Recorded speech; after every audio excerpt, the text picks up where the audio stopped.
अस्सलाम वालेकुम जी संगियो दोस्तों, क्या हाल है जनाब जी? ठीक हो, फिट हो, सब अमन है, खुश पाश हो संगियो। असां अज कुर्बानियां शैनियां का काम शुरू किया हुआ तो कोई बकरे भी तरोने पे नाल माड़ी टीम है 7-8 जाकत है तक तो पै बैठे जनाब जी।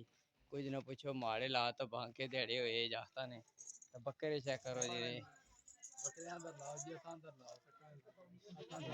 चार तक लगे जनाब जी। माड़े माड़े लाते बकरिया ने डंगर शंगर भी किते, बड़ा कम किया। अल्लाह लाख लाख शुक्र है। अगे भी तुसें वीडियो दस्सा है।